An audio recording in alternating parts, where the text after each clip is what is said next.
Thank you very much, Sarah. Well, we've been talking a little bit about today about the tremendous changes we've seen as a result of Vision 2030, and particularly how it's affected procurement as well, from the adoption of cutting-edge technologies to how to cultivate a more vibrant ecosystem of suppliers and partners.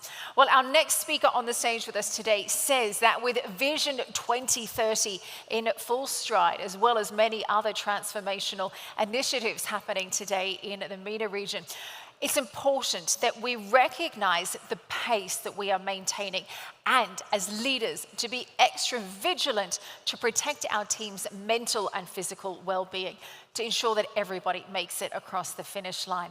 Hugh Lawson is the principal of Lawson Leadership Advisory. He has spent more than 20 years working for huge organizations with massive global footprints, and he's successfully led revenue growth teams through a number of challenging times, whether it's acquisitions, organizational restructuring, systems conversions, economic recessions, and of course, not to forget the pandemic as well. Well, Hugh's going to be joining us in just a moment to explain why it's so important that during times of great transformation, agility, and huge workloads, that we also manage to create toolboxes of wellness, social support, and cultural affirmations to sustain our work and, most importantly, our mental and physical well-being. Let's give a very big welcome to Hugh Lawson. Thank you. Thank you very much. Test, test, test. Can everybody hear me okay?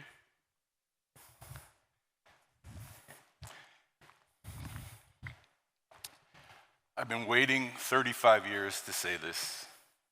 Assalamu alaikum, my brothers and sisters. All right.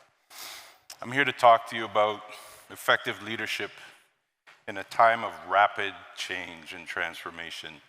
And I'm going to weave it into 8 African proverbs. African proverbs, as a leader, guides me in every step I make. If you Google African proverbs, you can literally find a proverb for any aspect of your life. So I'm going to talk about those today. But first, here's a quote by Mark Twain. It's a very powerful quote that resonates with me. The 2 most important days in your life are the day you're born and the day you found out why. I think for many of you here who are driving your organizations through great transformation, you've found your why. My why was 3 years ago with the unfortunate murder of George Floyd.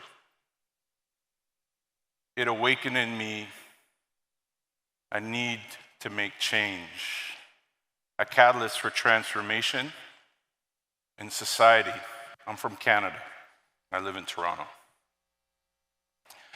It was then that I realized that I had to do something about it as a leader. I've always had a good run of success in the commercial space, but upon immediately seeing what happened and how it affected me and how it awoke in me long-standing pain and trauma that I experienced, it also made me realize that there's so much more at stake than just my job.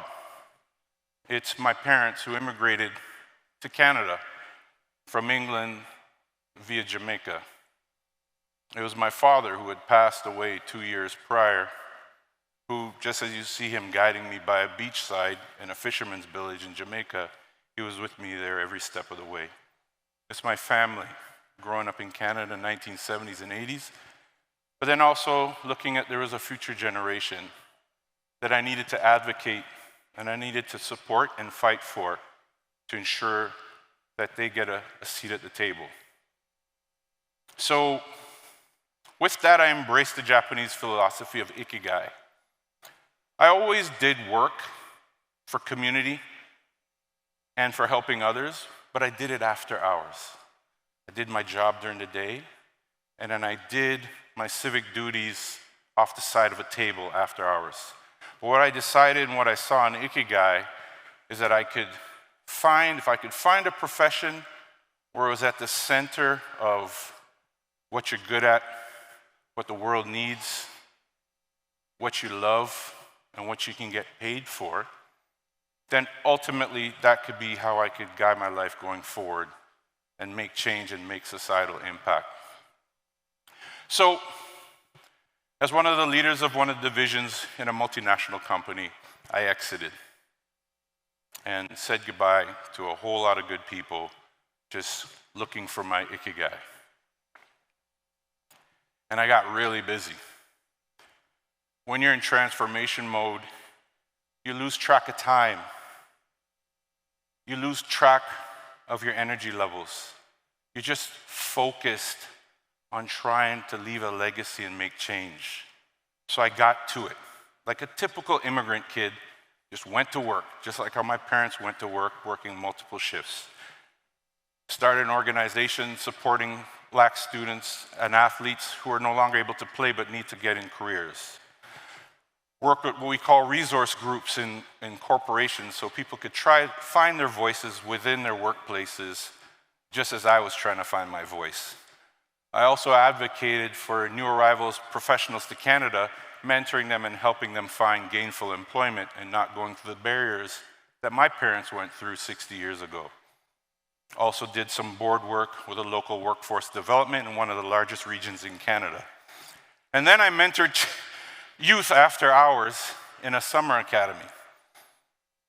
And I wasn't finished there. I went back to my alma mater and supported students there as well. And I couldn't stop there. Work with other kids. I love working with the youth.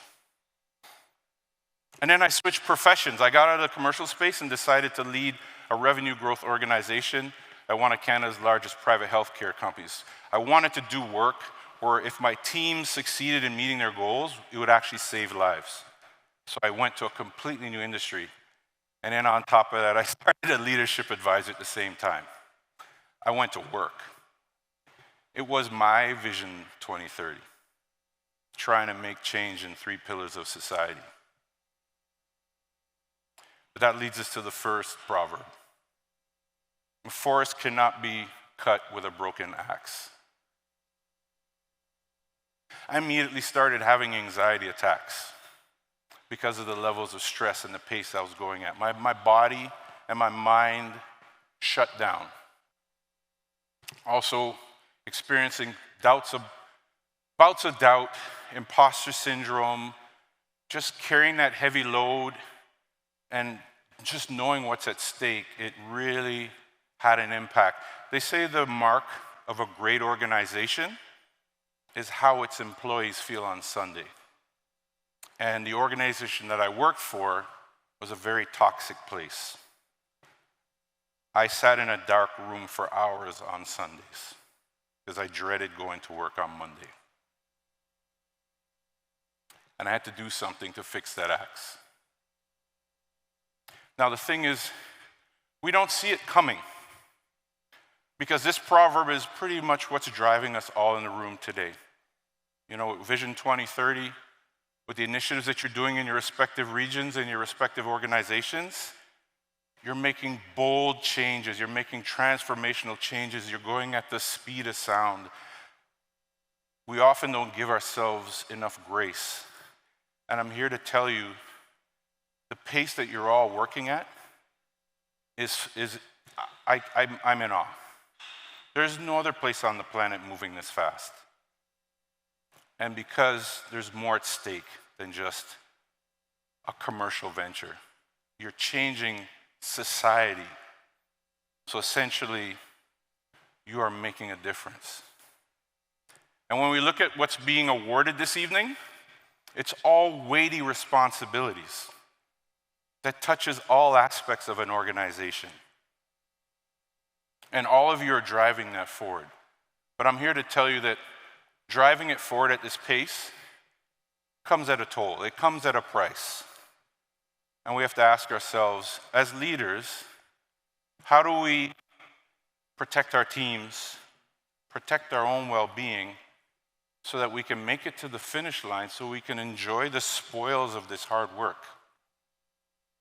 And in many cases, when you're driven by a why or a purpose or an ambitious goal, we lose sight of the fact of the effect that it's having on our own well-being.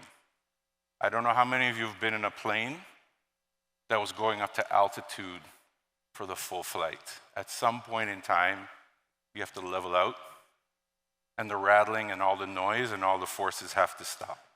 But that's not us. So I was having an anxiety attack on a flight home. I had to restructure a whole team, and it wasn't a pretty experience. And I was having an anxiety attack thinking about it on the flight back to Toronto from out west. And I thought about my parents. I thought about my family. And it made me realize I have to do something about this before I'm in real trouble from a health standpoint. And in this day and age, we look at things and we attack it. We attack it like an enemy. We go to war on changing things, but in this day and age, the theater of war has changed. In many cases, the theater of war is within us, our mental well-being. And you cannot take on anything outside of you until you take on and deal with what's inside of you. Your weapons have changed. So for me, and what I want to ask you, and this is a reckoning I had to go through, what are your weapons of war to fight the enemy within? Are you sleeping? Are you relaxing? Are you showing gratitude? Meditation? Prayer? How's your nutrition? How are your relationships? Who are you surrounded by? Are they affirming you? Are they supporting you? Are they giving you guidance? Are they picking you up when you feel weak? Are you exercising? For me, my background, I was once a professional football player with the stress and everything that was just the insulin resistance, everything, the cortisol that was just raging through my body, making me tired all the time, making me sit in dark rooms. I had to attack in my own way. So I went back in the gym. And man, I took on these ropes. Every time I look at it, if these ropes were a person, they'd be like, oh, here he is again. Oh my gosh, he's angry. I went with abandon. And I found doing that workout, hot sauna, cold shower, meditation on a Sunday, it made me going into Monday so much easier. So think about that as you're going 150 miles an hour and all these great transformational moves you're making. What are you doing to deal with the enemy within? This is probably the most important African proverb. If you want to go fast, go alone. If you go far, go together. And this is especially important for the honorable profession that you all hold. You are working with so many different stakeholders, so many different product categories, regions, technologies, businesses, big budgets, vendor partners. You are truly, instead of procurement officers, you're partnership officers, because you have to work with so many people externally and internally. Something else to think about besides African proverbs is what Confucius once said. If you are the smartest person in the room, you need to go find a new room.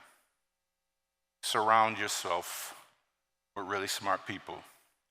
The other thing I want to ask you is, the 5 people that you seek counsel, your closest 5 people, who are they?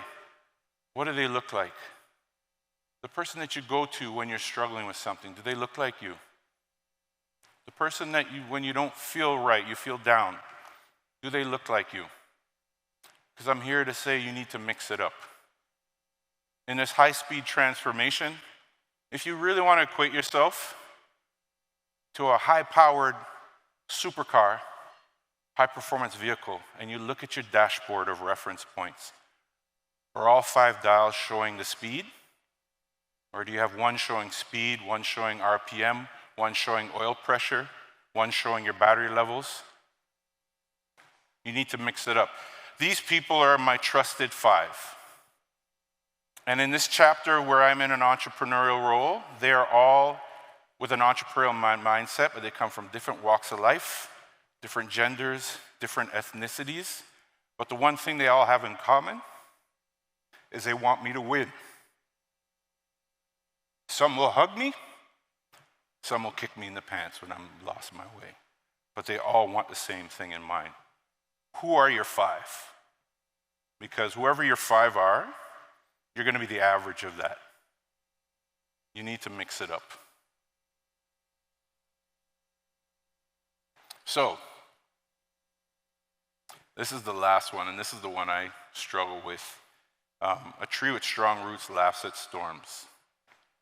We have KPIs, we have AI, we have leadership, we have meetings, we have budgets. But how strongly are you tapping into your roots?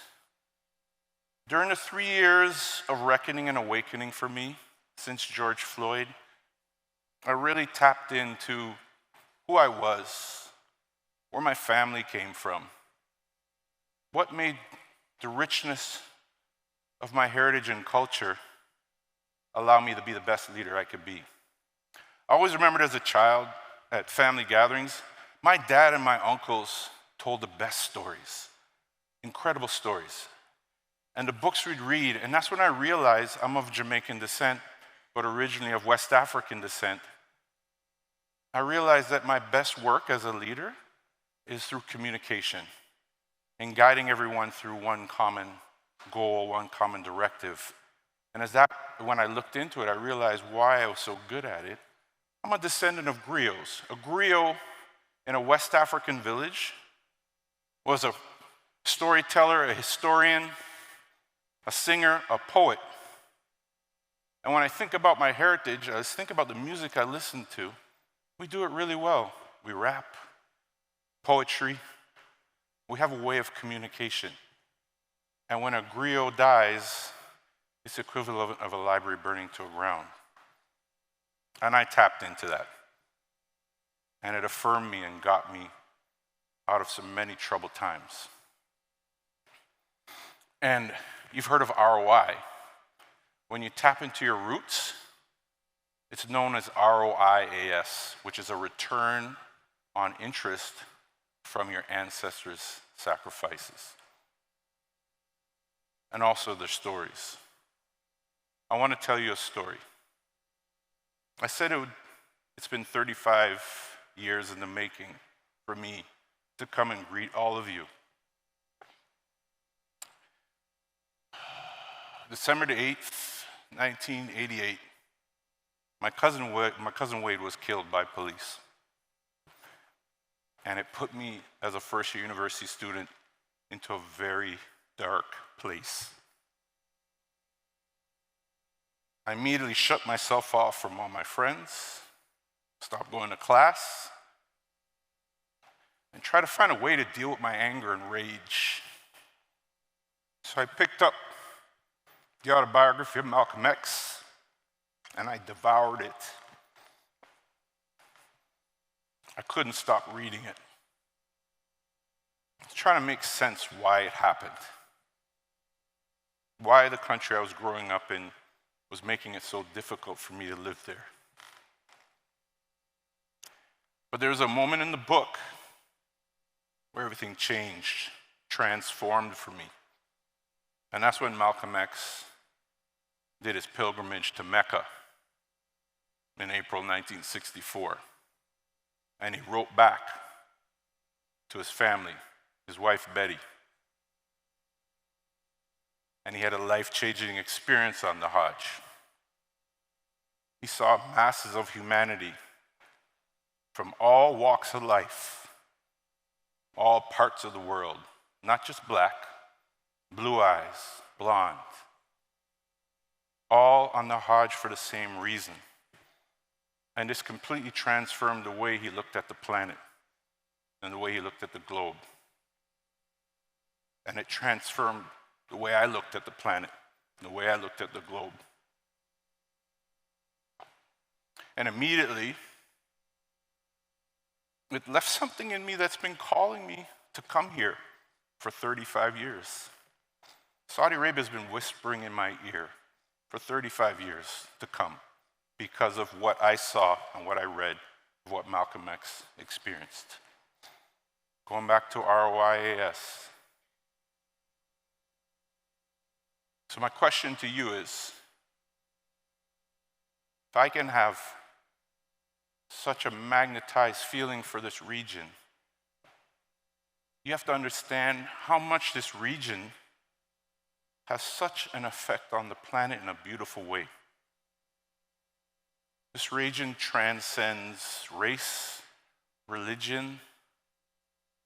There are many of us, as far as Canada, South America, that look on this region with admiration, awe, love. Because when we saw Malcolm X, how safe he felt here, how at peace he felt here. My question to you is, are you drawing on those roots of this incredible, special place where you live? If you can draw on those roots, you can overcome any dark times or any barriers or the pace of transformation. So, where do we go from here? It's real simple. Take care of yourself. Know when to break. I was talking to him when we were preparing for this presentation, and he said, Hugh, everybody's moving fast, but I want you to communicate to them that it's okay to take a pit stop and get back out on the track. Take care of yourself. Give yourself grace, knowing that you're doing something that's so transformational and important, but also take pride in the fact that your work, your honorable professions, are going to serve generations to come and change society in an incredible way. And before you can take that on, take on what's inside of you that needs to be dealt with. And do it as a group. Don't do it alone. Right?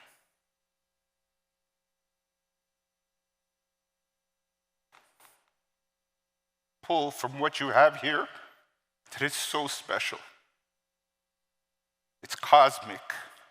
I can tell you that myself. It drew me here. Never lose sight of that. And remember that this work, there'll always be a light at the beginning of the day, as dark as it gets. And actually, the darker it gets, the greater the transformation. You think about any time in your life where you've had an incredible breakthrough, it was probably after a dark time. And what you're doing today, you'll benefit from tomorrow. Thank you for your time. Shukra.